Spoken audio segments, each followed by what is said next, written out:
Coming up next, the music class on Radyo Katipunan 87.9 FM. Katipunan. Coming up next, the music class on Radyo Katipunan 87.9 FM. Katipunan.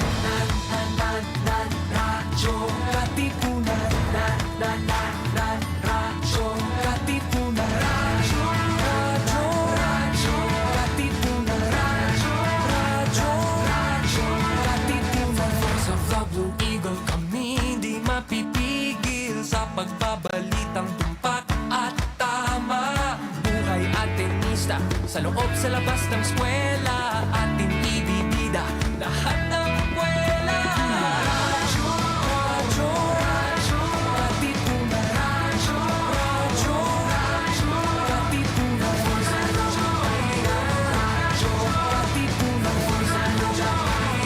Radyo, Katipunan. Kawal ni Ignacio, Katipunero, sugod, todo sa kayod, dunong at tulog, lipat na Blue Eagle, galing giting nagigil, blue and white, one big fight. Radyo, radyo, radyo, Katipunan. Radyo, radyo, radyo, Katipunan. Radyo, Katipunan.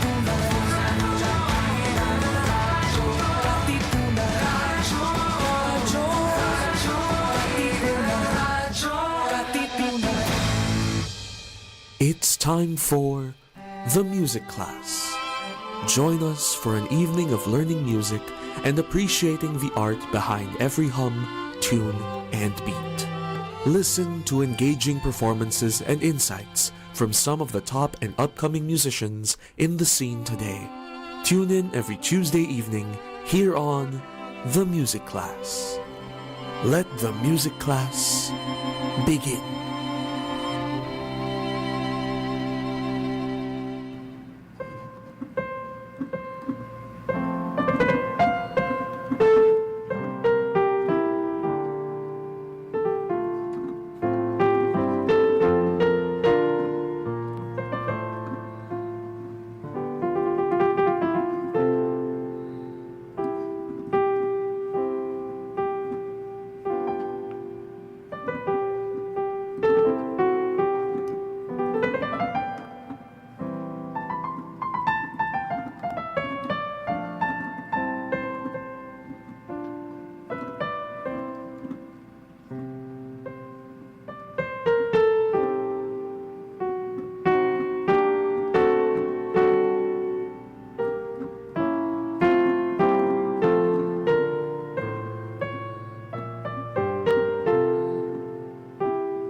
Isang mapagpalang gabi po sa inyong lahat.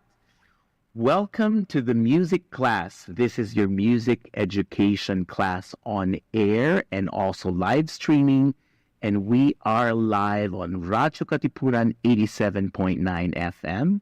We are also live on YouTube and also at the Ateneo de Manila Facebook page. And tonight is a very special night because we are going to talk about mental health and music. You just heard an excerpt from Mozart's Sonata K330, the second movement, the opening of the second movement.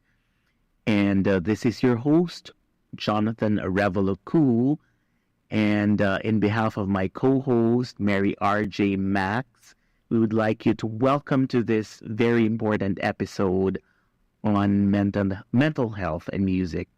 We have with us Miss Darah Ferrer, a music psychologist, an alumna of the Ateneo, the Manila University, psychology, right? That are psychology graduate, and also an alumna of the Ateneo College Glee Club, and she is currently a member of the Ateneo Chamber Singers. So welcome, Darah, to the music class. Hi, sir. It's very nice to be here. Thank you for having me po. Okay. Well, unahin natin ng iyong, let's say, background muna, no? Current, ano. I heard you've just finished your master's in music psychology at the UK. Can you tell us about it? So I took masters in the UK during the pandemic. So I started September 2020, and since 1 year lang yung master's done, I finished in November 2021. I took applied psychology of music from the University of Leeds, and due to me taking masters there, I was able to stay in the UK for 2 years. I came back recently last November 2023, and now I'm taking another master's in clinical psychology naman at LaSalle. Okay. Oo nga. Nako, bakit naman sa LaSalle? Joke lang. Okay. Leeds, University of Leeds. Where exactly is that? So it's North England. Hindi naman right before. Pero if it's, people might be more familiar with York, where you would find Harry Potter's things, or yung old town of York. It's sort of to the west of that, before Liverpool. So nasa gitna siya ng Liverpool and York. It's a 4-hour train ride from London. It's a 6-hour bus ride from London as well. It's also supposed to be, I think, one of the largest cities na in the UK. I think fourth. Mainly the home of financial districts or tech and students because of the university there. So there's Leeds Beckett and University of Leeds. Okay.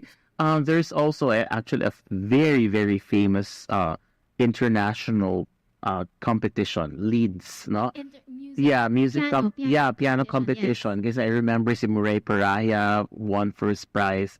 And so have you ever watched any of the concerts, events there? I wanted to, pero I couldn't because I was doing Move Out, I think, during the time na nandun sila.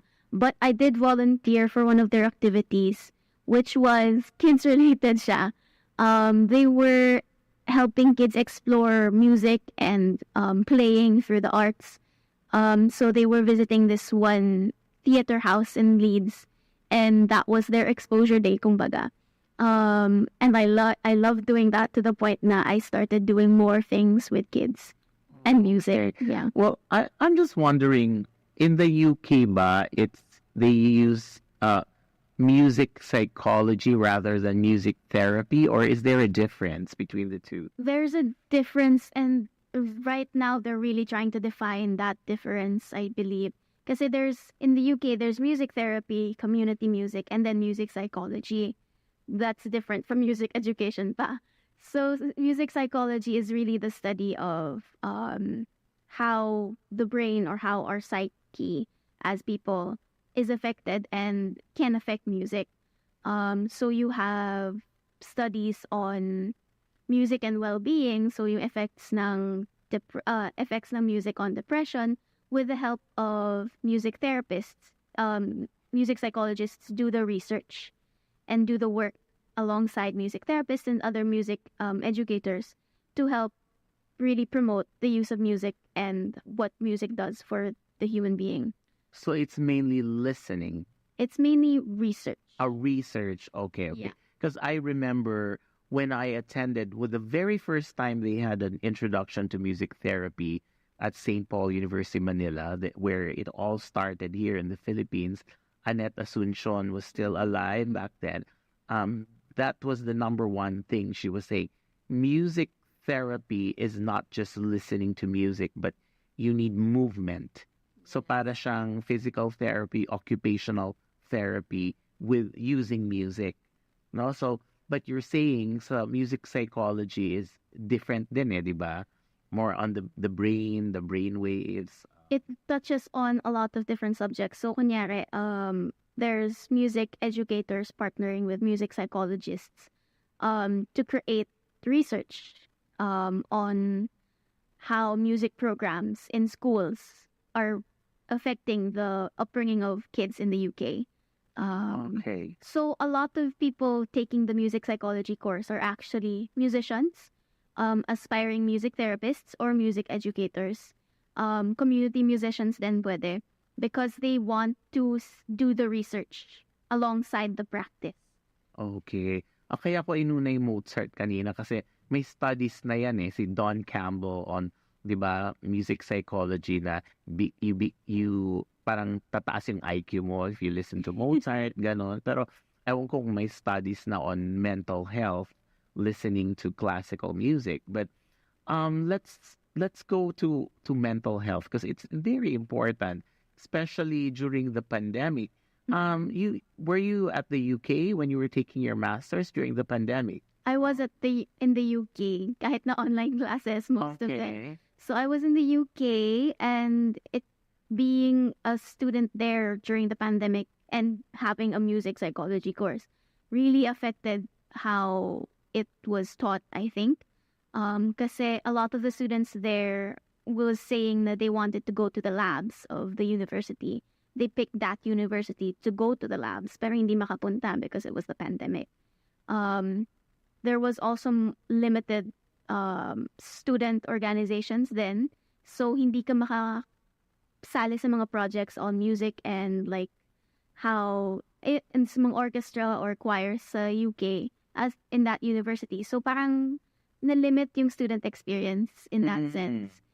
Pero I'm still very appreciative of the course because they did try their best, and I still learned a lot from how music is used in different settings in the UK, especially in terms of well-being. Well-being yung tumatak sa akin. So Well, di ba, sinasabi mo yung setup na ganyan. Well, I'm sure aware ka since you were part of the Glee Club, and then when you graduated in 2018, pagdating ng pandemic, they were like, I don't know, recording at home.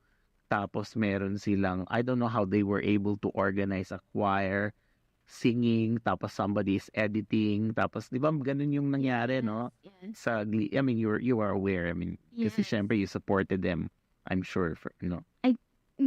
During that time, sumali ako sa Glee Club nung sa college. Music theory lesson si Ma'am Bev online. And I joined one class. One class lang yung na-sit-in ko. And I was like, ang saya naman ito. Sana may ganito rin. As in, si Ma'am Bev yung natuturo ng music theory.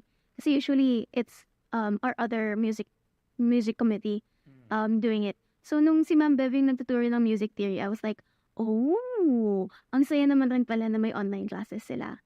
And for yung mga choir activities during that time, may mga nakikita nga talaga akong online choirs, and they are more accessible talaga for some people. Pero there's something about choir and face-to-face. Even research studies on like social activity and connections say that kahit na gumana yung online choir, it's still better. You still observe the social connections and the peer bonding better in face-to-face choirs. Okay.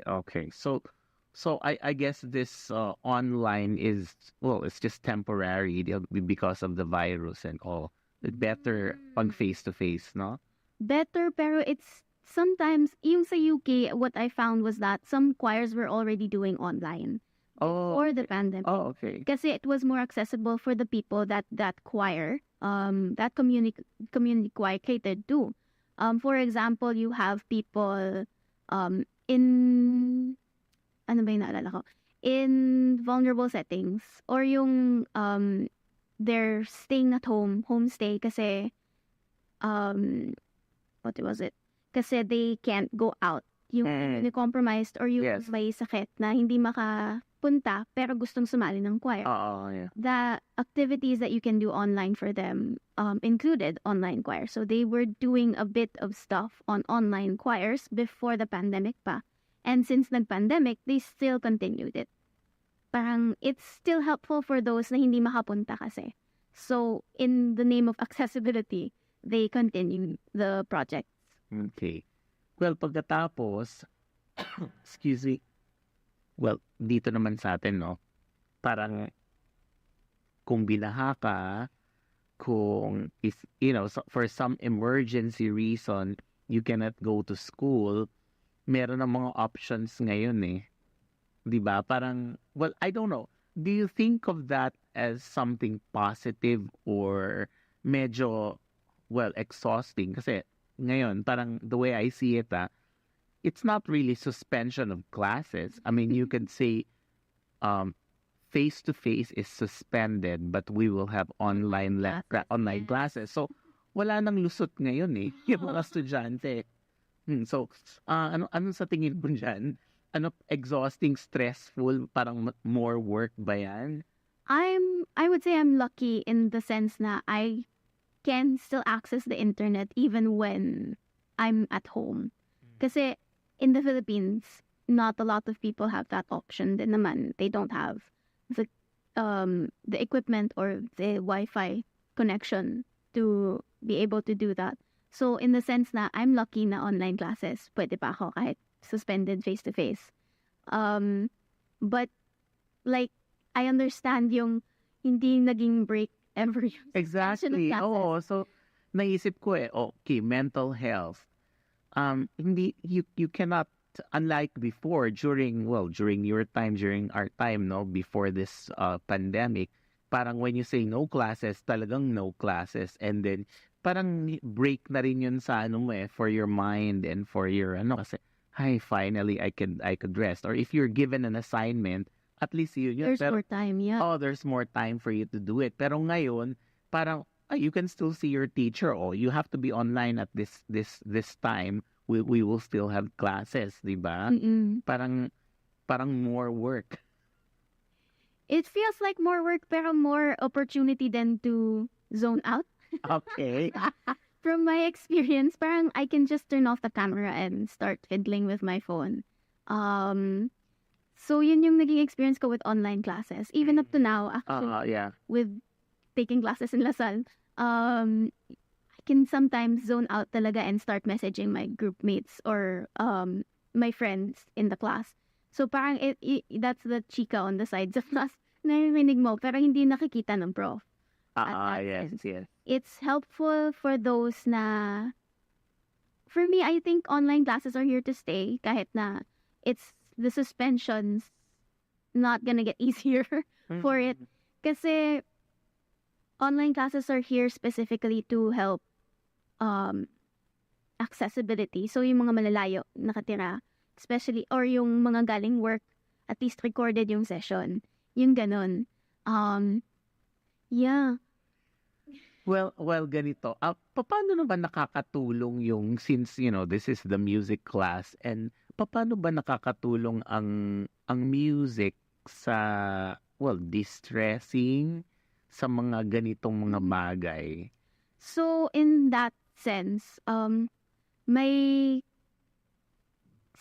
research on music listening activity. For those na hindi naman musicians, kasi with music, you have a wide spectrum of activities that you can do, right? You can play, you can listen to it, you can perform it, you can write it.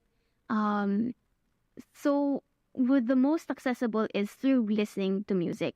Yung music listening activities natin, they help regulate our mood. It doesn't really matter what genre of music actually you're listening to as long as you like it.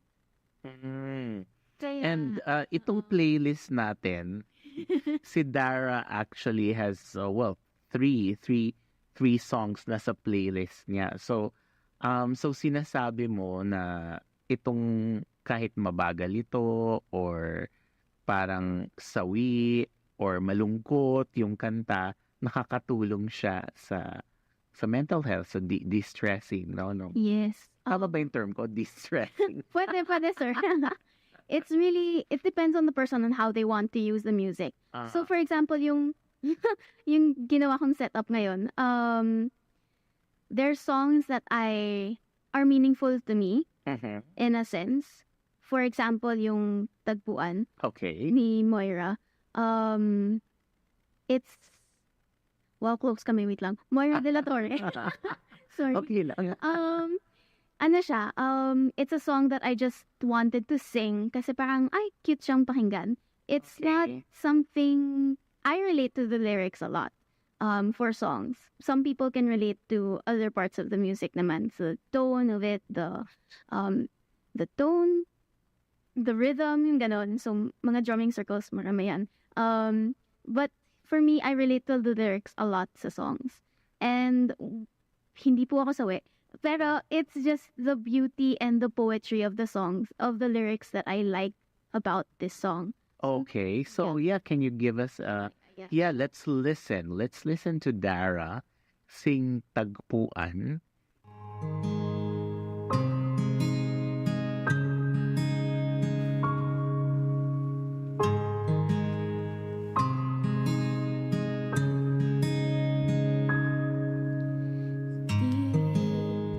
Di ko inakalang darating din sa akin nung ako'y nanalangin kay Bathala, naubusan ng bakit. Bakit umalis nang walang sabi? Bakit di siya lumaban kahit konti? Bakit di maitama ang tadhana? At nakita kita sa tagpuan ni Bathala, may kinang sa mata na di maintindihan. Tumingin kung saan, sinubukan kong lumisan at tumigil ang mundo. Nung ako'y ituro mo, siya ang panalangin ko.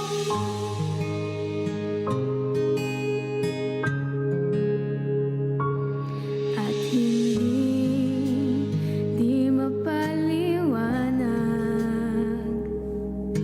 ang nangyari sa akin. Saksi ang lahat ng tala sa iyong panalangin.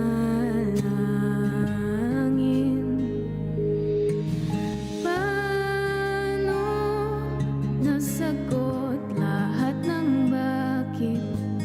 Di makapaniwala sa nangyari. Paano mo naitama ang tadhana? Nung nakita kita sa tagpuan ni Bathala, may kinang sa mata na di maintindihan. Tumingin kung saan, sinubukan kong lumisan at tumigil ang mundo. Nung ako'y tinuro mo, hindi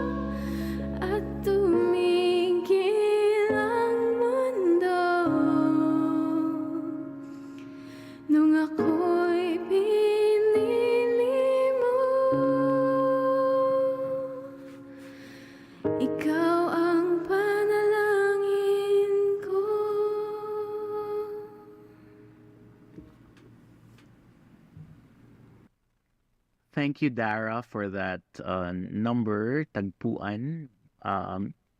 Is it a composition of Moira or somebody composed it for her? Do you know? I don't know, Oh, kasi nga, sorry. so I remember sa mga music appreciation classes ko, no, sabi ko, sa pop music kasi normally yung singer ang nakikilala, hindi yung composer. So, halimbawa, Yes. sabi ko sa kanila, although medyo luma na to, halimbawa, Aiza Segura, pagdating ng panahon, hindi si Aiza ang nag-compose, di ba? It's by Edith Gallardo. I think no, that's the name of the composer. Pero unfortunately, sa mundo ng OPM, hindi nakikilala kasi, di ba? Yes. Unless isa kang Louis Ocampo or Ryan Cayabyab na pag sinabing, nakarinig ka ng composition, ay, by Louis Ocampo yan. Although, normally sasabihin nila, Martin Rivera, ganun yung ano, di ba? Mm-mm. Oh, but anyway, this is just a side comment. I was, kanina when you were singing, no, I remember when, for almost 10 years yata yun I was an intact advisor. Advisor ba nga tawag doon? Oh, homeroom Yeah, advisor, yeah. tama. Introduction to Ateneo culture and traditions. And I do remember, first year ba yung accounting na classes? Second year? Hindi ako nagkaroon ng Hindi accounting ka class. nagkaroon ng accounting class. Pero I think yung mga kumuha ng second year, Second year? oo, Okay. or latter part of the first term, first year. Or latter part, oo.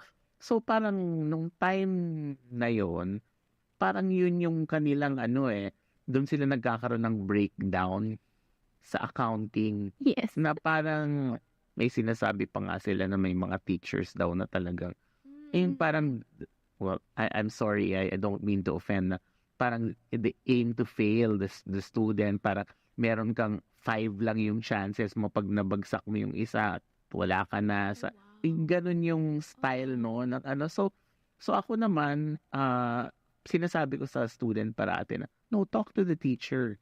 Sabihin mo kasi, if you're like 30 in a class or sa accounting yata, minsan 60, you're in, what's that big hall? Escalera. Diba? Tapos, sabi ko, syempre hindi ka kilala ng teacher. Pero kung kausapin mo, malay mo, diba? Bigyan ka ng chance or something, no? Hopefully, nagbago na yung ganyan. Kasi, ang pagkaintindi ko during the pandemic, talagang yung empathy was more for the students. And medyo nagkulang sa teachers. Kasi nga, laging ang concern lagi sa students, kamusta sila.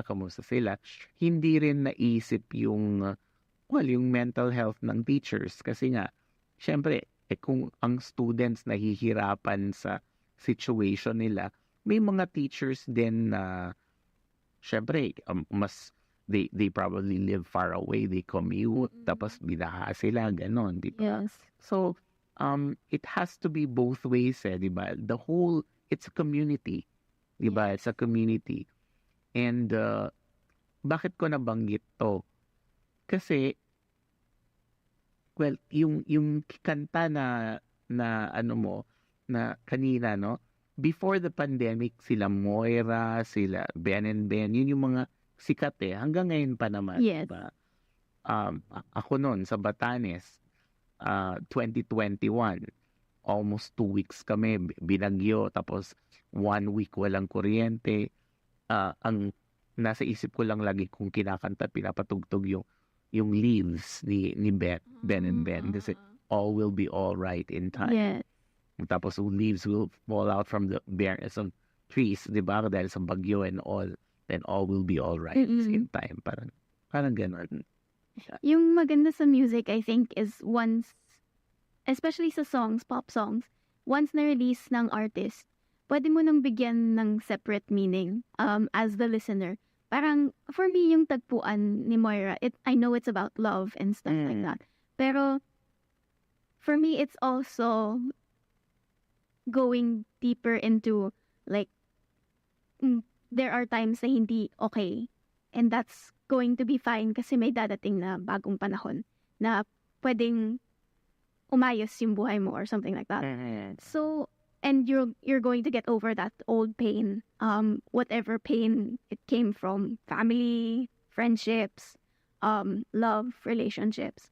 Kasi yun yung maganda sa music, na you can really give it your own perspective. You can put your own judgment on it. Kasi it is the artists, or dun nga, pero once you give it to the people, it changes. It can change, and that's great. Okay. Ang daming subjective reasoning about it na ang saya-saya. Ang saya pero ang gulo. Well, alam mo, the month of October, is it, I guess, the month of mental health awareness, and in other schools, meron kasi silang may midterms, meron pang ang prelims, may mga ganon. Yes. Sa Ateneo kasi hindi yan part ng, di ba, wala namang mga midterm grades. Yeah. Oh, alam mo, kaya nga when mas swerte pa nga ang mga students dito, kasi you don't have, unless did you have teachers na meron that would give you, we have midterm exams and this is Midterm exams minsan, pero it's just nga no, advisory marks yung naalala ko, hindi masyadong di ba? Yeah. Midterm But exams. sorry to compare. I think in LaSalle they have They do. midterm exams. Oh, and other them, schools prelims pa. Yeah. I remember kasi, when I was teaching at Batanes State College, kailangan bigyan mo sila ng prelims na grade, kailangan bigyan mo ng midterms, di ba? And that's more scary. I mean, I don't know. Yes. For me, parang when I went to the UK to get the masters in applied psychology of music, nanibago ako din sa system nila na it's one big paper at the end of the term that determines your grade. The rest of the classes the rest of the classes are optional. Kind of. Wow. Kasi hindi lang sila nag-check ng attendance. It's not part of your grade. It's really just reliant on the paper. So if you don't show up in class, that's completely on you. At first I was shocked. Pero at the same time, I noticed that it really encouraged individual learning, and it really upped my passion for learning. Kasi I can now study what I want to study. I don't need to learn at the pace of the teacher. Kunyari, yung nangyayari dito. In LaSalle, I have a lot of presentations and reportings. And when I see yung breakdown ng grades, parang 30% lang yung paper. 30% lang, malaki na siya. Pero 30% lang yung paper na gagawin ko at the end of the term. And I'm like, but why? Yeah. Sayang yung effort ko. But ano to, PhD? Masters. Another master's. Grabe ka naman. So I can practice as a therapist naman sa Philippines. Kasi yung degree ko sa UK, wala pa siyang counseling credits. And even if they did, I don't think I would feel comfortable in using that degree here. Yeah, so I'm taking it for counseling. I'm actually, ang dami palang mga exam ng psychologists, no? So, or for example, you graduated, is it AB psychology? BS. BS. What's the difference? My science courses lang yung BS.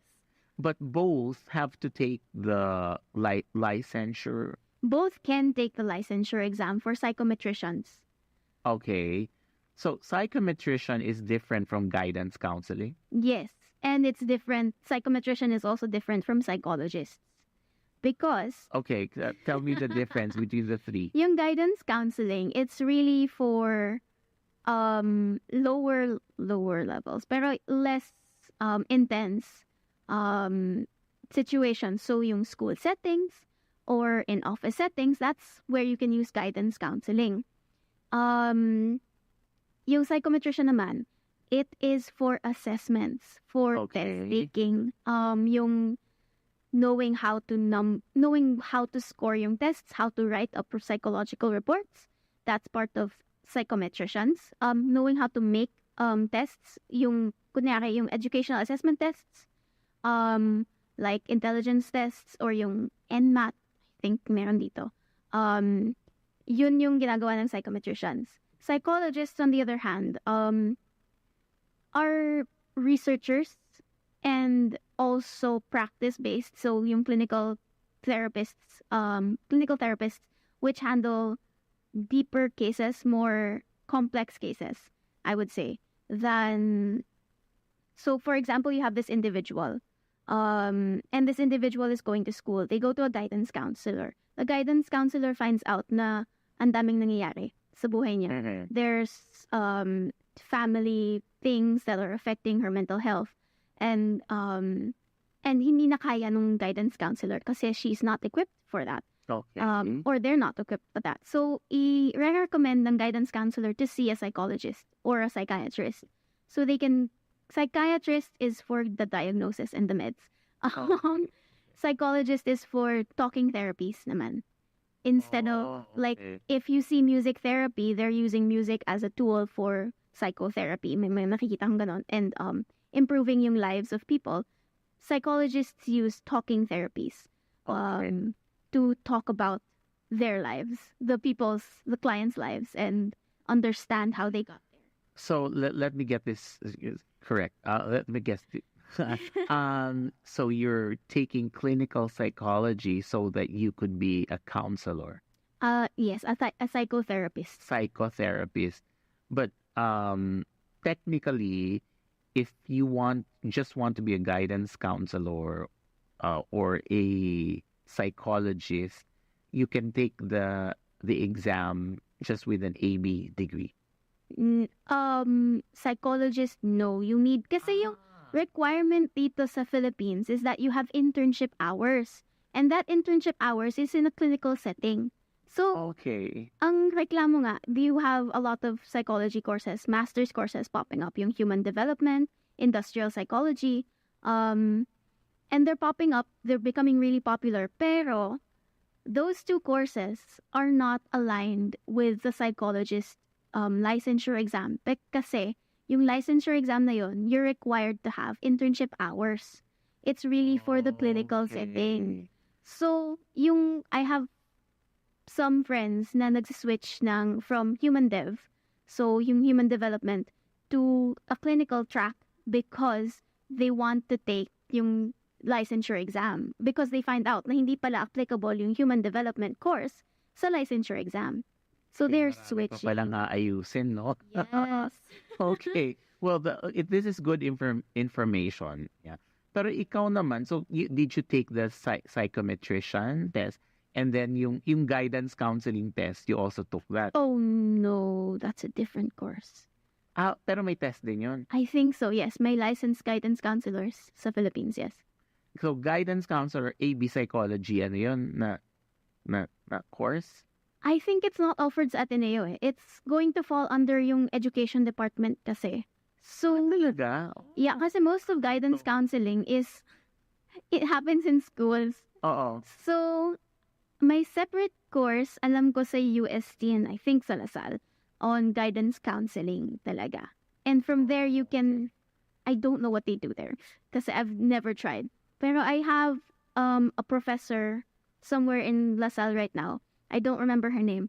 Pero she came from a guidance counseling background. Tapos nag-masters in psychology siya. Now she's a psychologist. Okay. Wow. Anyway, back to our... this is good information, yeah, for everybody. Back to our mental health awareness, music. I won't give up, halimbawa. Okay, sinong nagpasikat neto? Sinong nagpasikat nito? I think nasa Glee siya at one point in time. Oh, really? Or hindi, may X Factor video akong nakikita habang naghahanap ng YouTube, ng instrumentals on YouTube. There was this contestant in X Factor na kinanta siya and it was so great that people started covering it a lot more with her style in it. Parang yung may nakita kang mga instrumentals na it's really from her cover, based on her cover sa X Factor. But then Christina Grimmie, I think, is not anymore with us. So, nag-pop up ulit siya at some point in time. But for me, this song was my audition song. Since college, I think this song got me into the Glee Club. Kasi it reminds me not to give up even though it's not the best of circumstances talaga. Okay. So, let's listen to that song.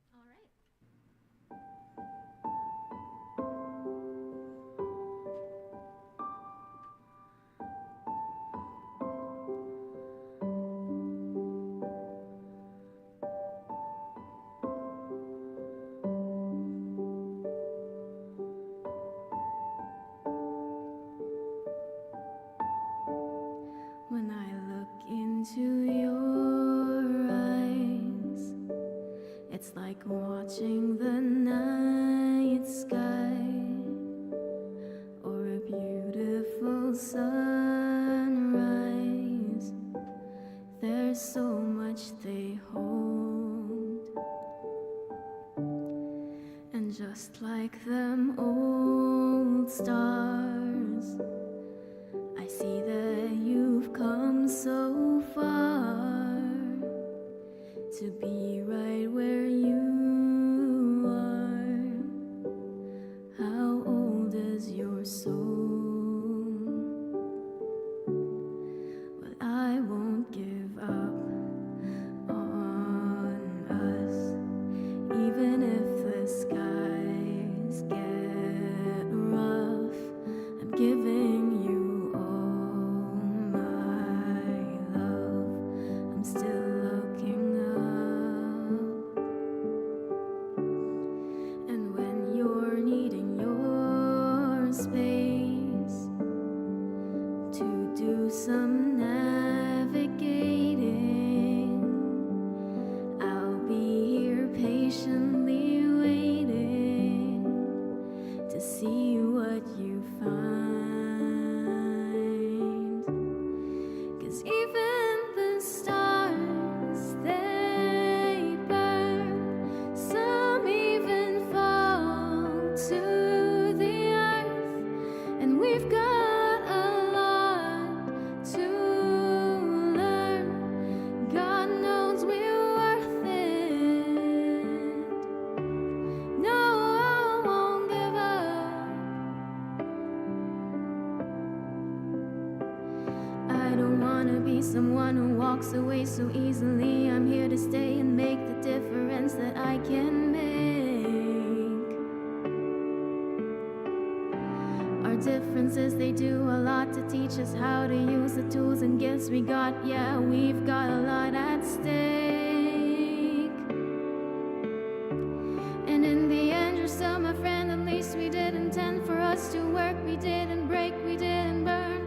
We had to learn how to bend without the world caving in. I had to learn what I've got and what I'm not, and who I am.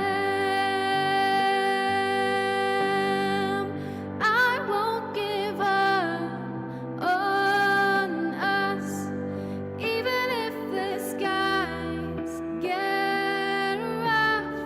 I'm giving you all my love.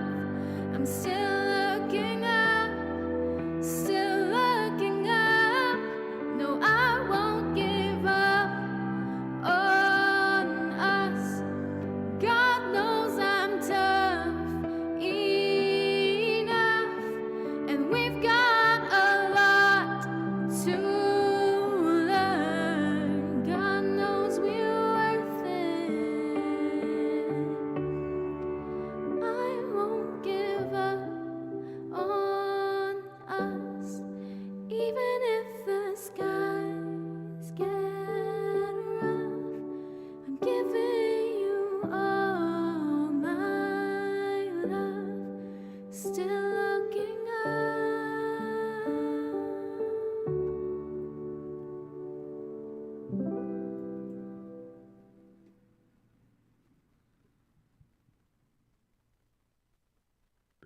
I won't give up. Oh, Darah, akala ko itong I won't give up para lang sa relationship eh. Ha? Yun pala eh. Anything, no? Yes, it really reminds me of when I sing this song, and kaya ko siya ginamit as an audition song, is because it reminds me not to give up kahit anong circumstances na mangyari sa akin. Yeah.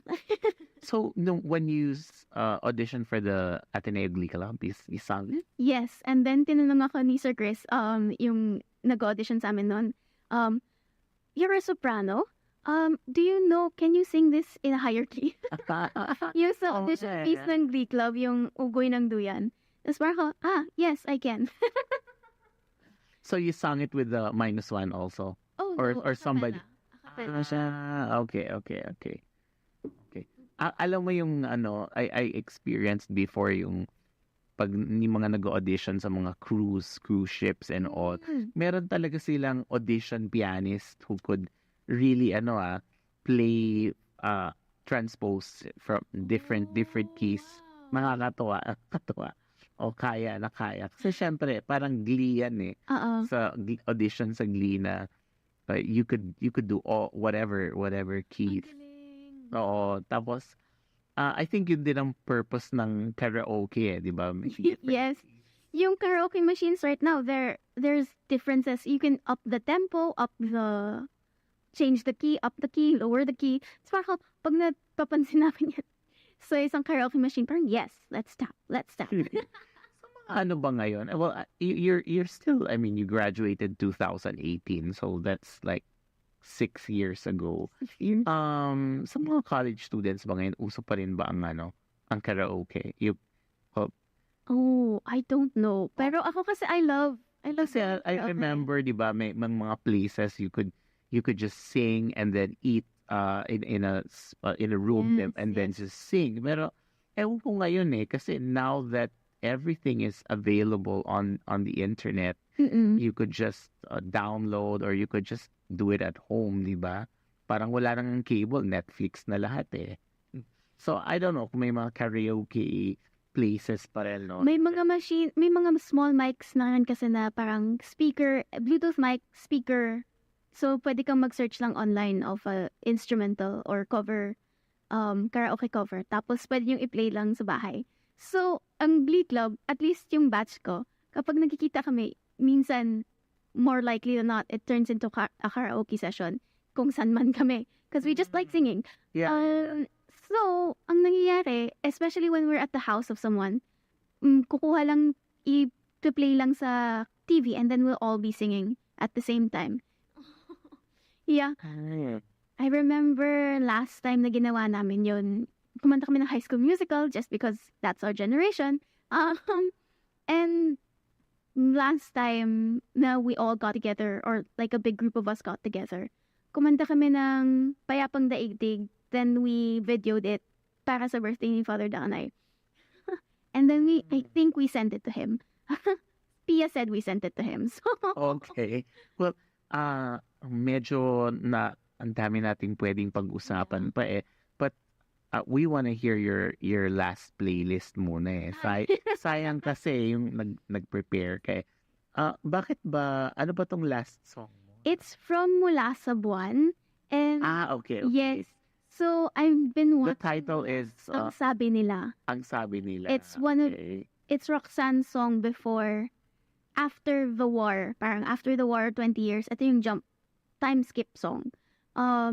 Pero I've been watching Mula sa Buwan kasi since 2017, 2018. Wow. Yeah. And I recently rewatched it sa Samsung Theater. And I was reminded of how beautiful yung pagkakagawa ni Pat Valera and ni, oh my God, ano yung pangalan ng composer? On how they treated the song and the lyrics and just ang ganda na nakakaiyak. Parang, yes, it's time to move on, pero hindi pa rin talaga makamove on. Sometimes there are those days talaga. Oo nga, no? Tama, no? Okay. Shall we? Yes.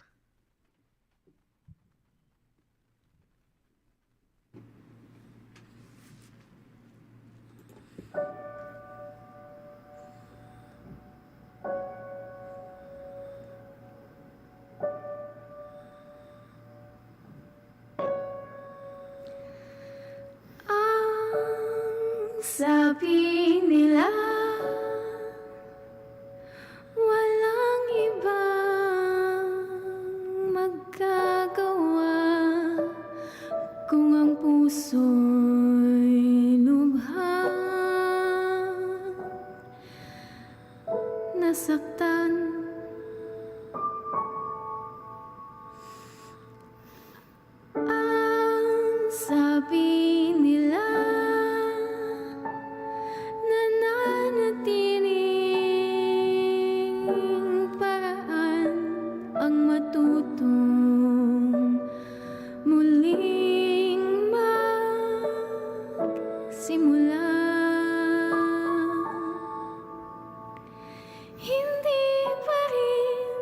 nakikinig,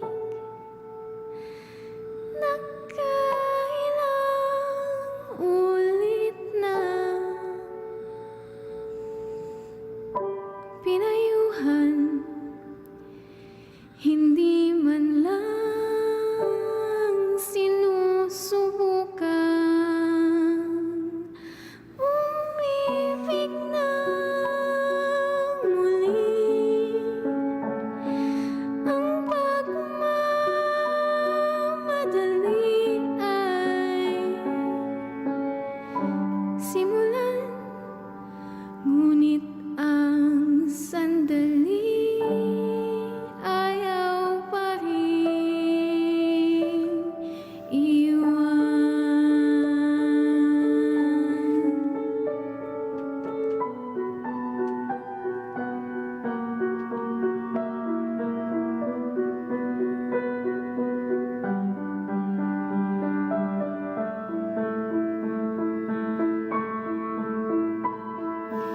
Ang sabi nila, bawat puso at kaluluwa ay may kaparehang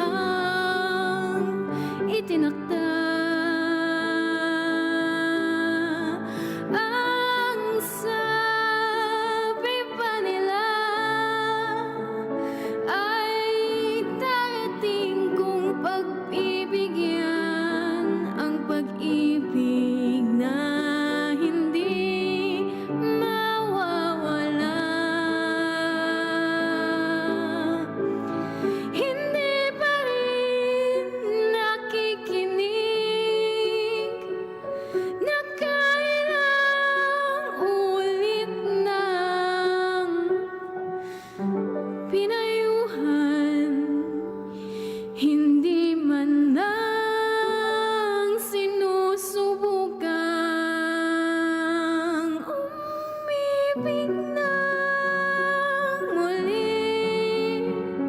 Ang pagmamadali ay simulan, ngunit ang sandali ayaw pa rin iwan.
Hindi pa rin nakikinig, nakailang ulit na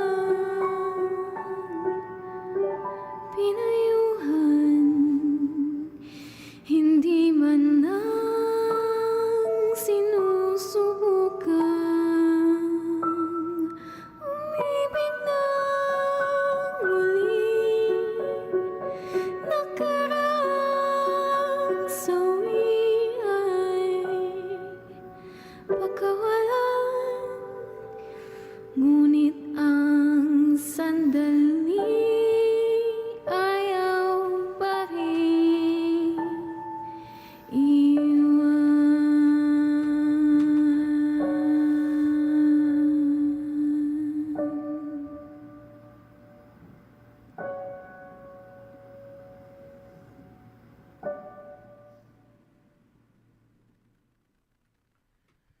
What a heartwarming song from Mula sa Buwan. And We really are so grateful for Darah Ferrer, a music psychologist, MA music psychologist graduate from Leeds, University of Leeds in the UK, and also an alumna of the Ateneo de Manila University and the Glee Club, currently a member of the Ateneo Chamber Singers.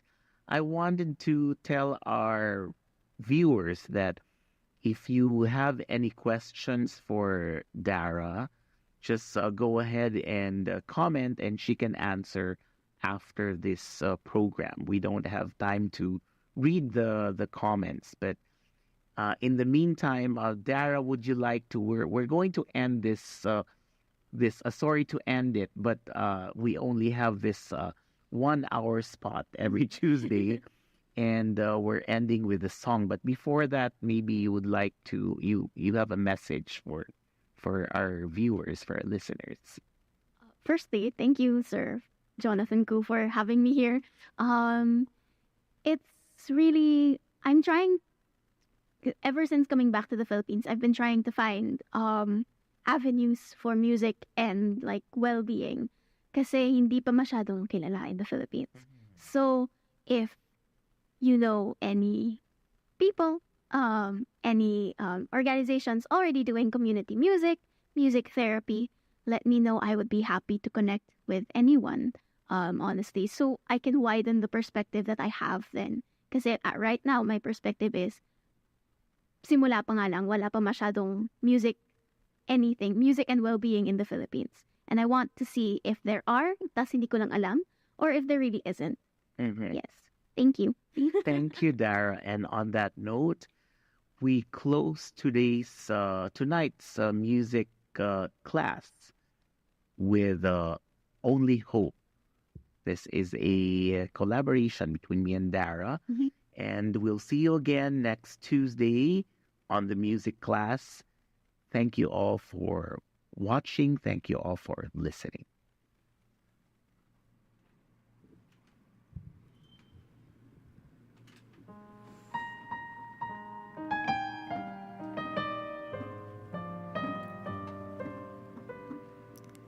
There's a song that's inside of my soul.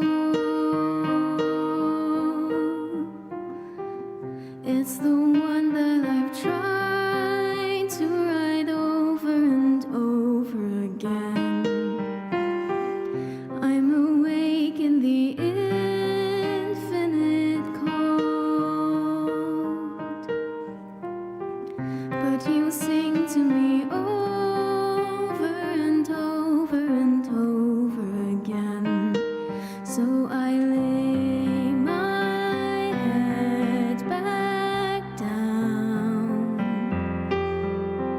and I lift my hands and pray to be only yours. I pray to be only yours. I know now you're my only hope.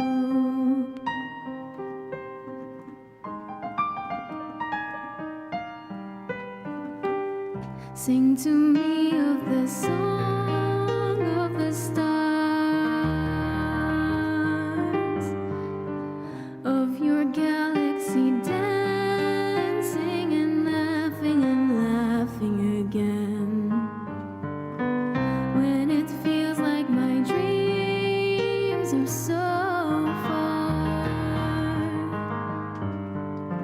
sing to me of the plans that you have for me over again.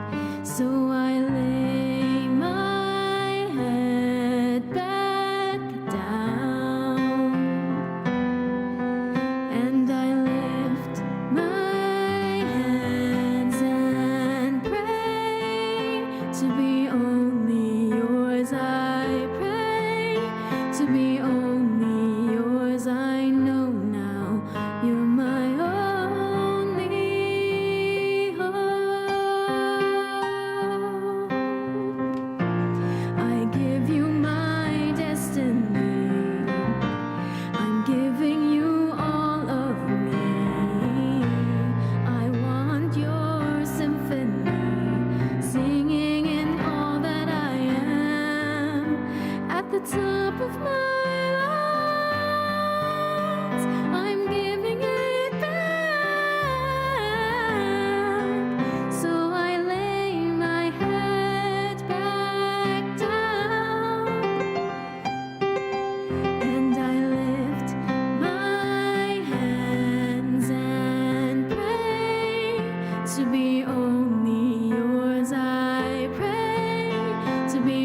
It's time for the music class.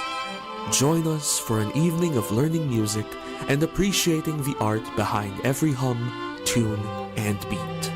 Listen to engaging performances and insights from some of the top and upcoming musicians in the scene today. Tune in every Tuesday evening here on The Music Class. Let the music class begin.